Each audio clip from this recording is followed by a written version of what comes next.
Hello everyone, welcome back to a new video. Today we'll be discussing the topic Culture is Ordinary, which comes under MAS for Culture Studies. Actually, when I searched this topic, the search result came as Culture as is Ordinary, which is a concept by Raymond Williams in Culture Studies. So, Raymond Williams was one of Britain's great socialist intellectuals, best known for his work on culture. He argued that culture is ordinary and not elite, calling for a democratic approach to the art. His most important piece of writing is in fact entitled Culture is Ordinary, published in 1958, remains worth reading today in the 21st century. Culture is Ordinary is part of a critique of T.S. Eliot's notes towards a definition of culture. So, this is the basic introduction. So, this is a certain work on culture by Raymond Williams, and now we'll be talking about what that work is. What is the basic idea that Williams discuss? ഇതിലെ ഒരു brief analysis നോക്കുകയാണെങ്കിൽ അദ്ദേഹം കൾച്ചറിനെ കുറിച്ച് തന്നെയാണ് discuss ചെയ്യുന്നത്. ആ ഒരു ഡിസ്കഷനിലെ starting എന്ന് പറയുന്നത് വെയിൽസിലെ അദ്ദേഹത്തിൻ്റെ കുട്ടിക്കാലത്തെക്കുറിച്ചാണ് പറഞ്ഞു തുടങ്ങുന്നത്. അതിനുശേഷം അദ്ദേഹം സൊസൈറ്റിയെക്കുറിച്ചാണ് പറയുന്നത്. എങ്ങനെയാണ് സൊസൈറ്റി മൊത്തം ഒരു മീനിങ്സിലാണ് കൺസ്ട്രക്ട് ചെയ്തിട്ടുള്ളത് എന്ന് പറയുന്നു. Society is formed based on how its members find common meanings and direction. That is Williams' opinion on society. And he says that culture is ordinary and composed of two distinct parts: the known meanings and direction, which its members are trained to, and the new observation and meaning, which are offered and tested. So actually ഒരുപാട് meanings ഉണ്ട്. ഒന്ന് എന്താണ്, നമ്മൾ members എല്ലാം, സൊസൈറ്റിയിലെ members എല്ലാം തന്നെ observe ചെയ്യാൻ വേണ്ടി ട്രെയിൻ ചെയ്യപ്പെടുന്ന കുറച്ച് മീനിങ്സ് ഉണ്ട്. ഇന്ന കാര്യം ഇന്ന അർത്ഥത്തിലാണ് എടുക്കേണ്ടത് എന്നുള്ള രീതിയിൽ നമ്മൾ പറഞ്ഞ് പഠിപ്പിക്കുന്ന കുറച്ച് കാര്യങ്ങൾ. അതുപോലെ തന്നെ കാലം മാറും തോറും വരുന്ന പുതിയ മീനിങ്സും. ഈ മീനിങ്സ് എല്ലാം തന്നെയാണ് ഒരു സൊസൈറ്റിയുടെ ഭാഗമായിട്ട് വരുന്നതും അതിൽ നിന്നാണ് കൾച്ചർ ഉണ്ടാകുന്നതെന്നാണ് റെയ്മണ്ട് വില്യംസ് പറയുന്നത്. അതിലൂടെ അദ്ദേഹം പറയുന്നത് കൾച്ചർ എന്ന് പറയുന്നത് ഇലൈറ്റ് അല്ല, ഒരിക്കലും പ്രിവിലേജ്ഡ് അല്ല, കൾച്ചർ ഈസ് ഓർഡിനറി എന്നാണ് അദ്ദേഹം പറയുന്നത്. അങ്ങനെ അദ്ദേഹം കൾച്ചറിനെ കുറിച്ച് രണ്ട് കോൺസെപ്റ്റ് പറയുന്നുണ്ട്. ഈ രണ്ട് കോൺസെപ്റ്റ് പറഞ്ഞിട്ട് അദ്ദേഹം അത് റിജക്റ്റും ചെയ്യുകയാണ്. അദ്ദേഹം അതിൽ ബിലീവ് ചെയ്യുന്നില്ല, ഫോളോ ചെയ്യുന്നില്ല. അപ്പോൾ ആദ്യത്തെ കൺസെപ്ഷൻ എന്ന് പറയുന്നത് നേരത്തെ പറഞ്ഞ പോലെ തന്നെ കൾച്ചർ എന്ന് പറയുന്നത് ഹൈ കൾച്ചർ ആണ്. അതായത് ഹൈ കൾച്ചർ മാത്രമേ ഇമ്പോർട്ടൻസ് ഉള്ളൂ, ഹൈ കൾച്ചർ മാത്രമാണ് ഒരു നമ്മൾ ശരിക്കും ഫോക്കസ് ചെയ്യേണ്ടത് എന്നുള്ളൊരു നോഷനുണ്ട്, ഒരു ഐഡിയ ഉണ്ട്. ഹൈ കൾച്ചർ എന്ന് പറയുന്നത് ആർട്ട്, മ്യൂസിക്, ലിറ്ററേച്ചർ എക്സെട്ര. അത് ഒരു ടൈപ്പ് ഓഫ് കൺസെപ്ഷനാണ്, ഒരു ഐഡിയ ആണ്. അത് അദ്ദേഹം പറഞ്ഞു വെച്ചിട്ട് അദ്ദേഹം അത് റിജക്റ്റും ചെയ്യുകയാണ്. അദ്ദേഹം അതിൽ വിശ്വസിക്കുന്നില്ല. കാരണം എന്താണ്? He says it is only a means of maintaining a power division between cultivated and common folk and adds that he has encountered fine examples of art in the company of common people. അപ്പോൾ അദ്ദേഹം reject ചെയ്യാനുള്ള കാരണം ഇത് തന്നെയാണ്. ഈ ഒരു culture എന്ന് പറയുന്നത് ഹൈ കൾച്ചർ മാത്രമാണ് ഇമ്പോർട്ടൻസ് എന്ന് പറയുന്നത് ശരിക്കും ഒരു ഡിവിഷൻ ക്രിയേറ്റ് ചെയ്യുന്ന ഒരു കാര്യമാണ്. ഒരു കോമൺ ഫോക്കും ഒരു ഇലൈറ്റ് കാറ്റഗറിയും തമ്മിലുള്ള ഒരു ഡിവിഷൻ ക്രിയേറ്റ് ചെയ്യാൻ വേണ്ടി മാത്രമുള്ളൊരു കൺസെപ്ഷനാണ് ഇതെന്ന് പറഞ്ഞുകൊണ്ടാണ് അദ്ദേഹം ആദ്യത്തെ നോഷൻ റിജക്റ്റ് ചെയ്യുന്നത്. മാത്രമല്ല ഈ ഒരു കോമൺ ഫോക്കിൻ്റെ കൂടെ തന്നെ നമുക്ക് ഒരുപാടധികം റിലേറ്റ് ചെയ്യാനും നമുക്ക് ഒരുപാടധികം ഇമ്പോർട്ടൻസ് കൊടുക്കാനും പറ്റുന്ന കൾച്ചർ ഉണ്ടെന്നും അദ്ദേഹം പറയുന്നു. അതും കൊണ്ട് കൂടിയാണ് അദ്ദേഹം ആ ഒരു ഹൈ കൾച്ചറിനെ റിജക്റ്റ് ചെയ്യുന്നത്. And he also offers a brief discussion of some of the ideas of Marx and Lewis that have come to shape his own thinking. William discusses the three Marxist ideas that matter in the discussion of culture. Culture must be interpreted by its underlying system of production, that the masses are considered ignorant, and for the socialism to succeed, a person must write, think, and learn in certain prescribed ways. അപ്പം രണ്ടാമത്തെ കൾച്ചറിനെ കുറിച്ചുള്ളൊരു common ആയിട്ടുള്ള conception എന്ന് പറയുന്നത് ഇതാണ്. അതായത് culture എന്ന് പറയുന്നത് ഒരു സിസ്റ്റം ഓഫ് പ്രൊഡക്ഷൻ ആണ്. അവിടെ വരുമ്പോൾ ഓഡിയൻസ് എന്ന് പറയുന്നത് ഇഗ്നറൻ്റ് ആണ് എന്നാണ് സ്വാഭാവികമായിട്ടും വിചാരിച്ച് വെക്കുന്നത്.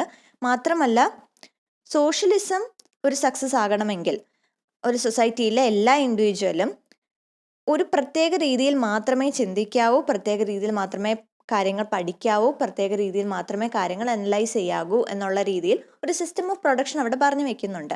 അതാണ് സെക്കൻഡ് നോഷൻ ഓഫ് കൾച്ചർ. ആദ്യത്തെ നോഷൻ പോലെ തന്നെ അദ്ദേഹം ഇത് റിഫ്യൂട്ട് ചെയ്യുന്നുണ്ട്.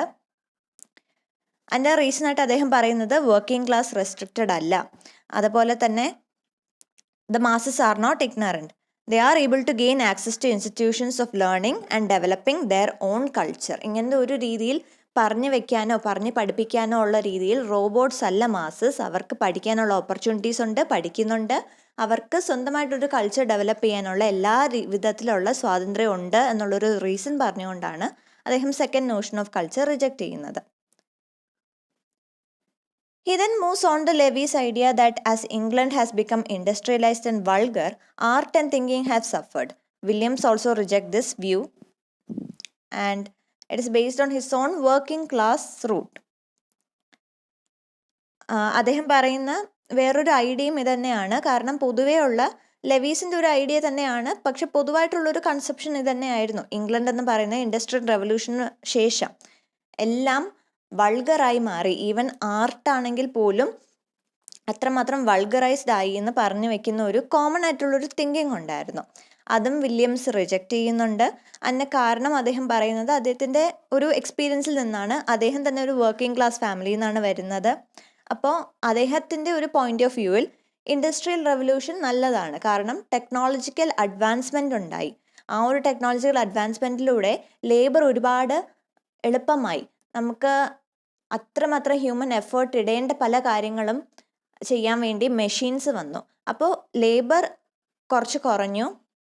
അത് ആക്ച്വലി നല്ലതാണ് എന്നുള്ള രീതിയിൽ ഒരു സൊസൈറ്റി കുറച്ചും കൂടെ ഡെവലപ്ഡ് ആയി എന്നുള്ളൊരു ഒപ്പീനിയൻ, ആ ഒരു ഗുഡ് സൈഡ് ഉണ്ടല്ലോ, ടെക്നോളജിയുടെ ഗുഡ് സൈഡിലാണ് വില്യംസ് ഫോക്കസ് ചെയ്യുന്നത്.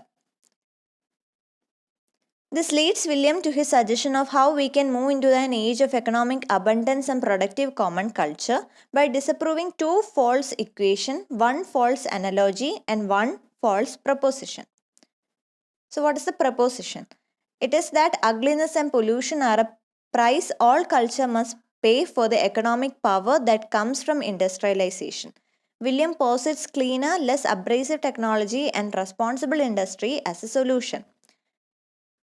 അപ്പോൾ ശരിക്കും അദ്ദേഹം പറയുന്നത് നമുക്കൊരു എക്കണോമിക് അബണ്ടൻസ് ഉണ്ടാകാനും ഒരു കോമൺ കൾച്ചർ ഉണ്ടാകാനുള്ള സാധ്യതയുണ്ട്. നമ്മൾ ആ ഒരു ഏജിലേക്കാണ് പോകുന്നത് എന്നാണ് അദ്ദേഹം പറയുന്നത്. അപ്പോൾ അതിനു വേണ്ടി അദ്ദേഹം പറയുന്ന ഒരു പ്രപ്പോസിഷനാണ്. സാധാരണ പറയുന്നത് എല്ലാ കൾച്ചറും എക്കണോമിക് പവറിന് വേണ്ടി കുറേ സാക്രിഫൈസ് ചെയ്യുന്നു, അങ്ങനെയാണ് ശരിക്കും കൾച്ചർ പോലും വൾഗറൈസ്ഡ് ആയി പോകുന്നത് എന്ന് പറയുന്നു. പക്ഷെ വില്യംസ് പറയുന്നത് ടെക്നോളജി ഉപയോഗിച്ച് തന്നെ നമുക്ക് ഒരുപാട് എക്കണോമിക് ഫ്രണ്ട്ലി ആയിട്ടുള്ള, എക്കോ ഫ്രണ്ട്ലി ആയിട്ടുള്ള, ലെസ് അബ്രേസീവ് ആയിട്ടുള്ള കാര്യങ്ങൾ നമുക്ക് ചെയ്യാൻ പറ്റും. അപ്പം അങ്ങനത്തെ രീതിയിലുള്ള ഒരു സേഫ് ആൻഡ് എൻവയറമെൻ്റൽ ഫ്രണ്ട്ലി ആയിട്ടുള്ള ഒരു ടെക്നോളജി ഉപയോഗിക്കുക, അതിലൂടെ വളരെ റെസ്പോൺസിബിൾ ആയിട്ടൊരു ഇൻഡസ്ട്രി ആയിട്ട് മാറുകയാണെങ്കിൽ, സൊസൈറ്റിയിൽ അങ്ങനത്തെ രീതിയിലുള്ള ഇൻഡസ്ട്രീസ് ആണ് വരുന്നതെങ്കിൽ ഒരിക്കലും നമുക്ക് കൾച്ചർ വൾഗറൈസ് ആയി പോകുന്നു എന്ന് പറയാൻ പറ്റത്തില്ല. അതാണ് അദ്ദേഹത്തിൻ്റെ solution. The equations are that popular education give rise to commercial culture. The overcrowding of industrialization coupled with mass communication led to the construction of the masses. According to Williams, there are no masses, only ways of constructing people as such. Along with this comes the discussion of false analogy, which is that bad culture will drive out good culture. ഇപ്പോൾ 2 ഇക്വേഷൻസും കൂടിയുണ്ട്. അതിൽ 2 ഇക്വേഷൻസിലും പറയുന്നത് popular education എന്ന് പറയുന്നത് ഒരു commercial കൾച്ചറിലേക്ക് നയിച്ചു. Culture ശരിക്കും commercialised ആയി, ബിസിനസ് ലൈക്കായി മാറി. അതിൻ്റെ ഒരു കാരണം എഡ്യൂക്കേഷൻ ആണെന്ന് പറയുന്ന ഒരു ഇക്വേഷൻസ് ഉണ്ട്. അതുപോലെ തന്നെ ഇൻഡസ്ട്രിയലൈസേഷൻ ഉണ്ടാക്കിയ ഒരു ഓവർ ക്രൗഡിങ്, മാസ് കമ്മ്യൂണിക്കേഷൻ്റെ ഒരു ഇൻഫ്ലുവൻസ്, ഇതെല്ലാം പറഞ്ഞു വെക്കുന്നുണ്ട്. പക്ഷേ വില്യംസ് പറയുന്നത് അങ്ങനത്തെ രീതിയിൽ ഒരു മാസ് എന്ന് പറയുന്ന ഒരു കോൺസെപ്റ്റ് ഇല്ല. Everyone have the right to construct their own culture and to think and write in their own വേ.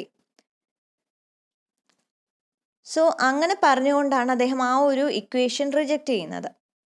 അതുപോലെ തന്നെ ഒരു അനലോജിയാണ്, ബാഡ് കൾച്ചർ ഉണ്ടെങ്കിൽ അത് ഗുഡ് കൾച്ചറിനെ ഡ്വാർഫ് ചെയ്യും, ഗുഡ് കൾച്ചർ അവിടെ നശിക്കും എന്നുള്ളൊരു അനലോജി, അതും അദ്ദേഹം റിജക്റ്റ് ചെയ്യുന്നുണ്ട്.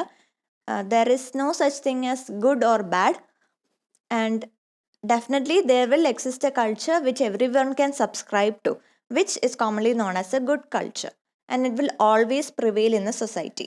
അതാണ് അദ്ദേഹത്തിൻ്റെ ഒരു opinion. And he cites literature, quality, periodical, and literacy as examples. The author ends the piece with the idea that culture and its inherent elements are expanding and the phenomenon must be studied. So this is the brief analysis of the work Culture is Ordinary by Raymond Williams. So I hope this was understandable. If yes, do like the video and I'll see you in the next video. Till then, thank you.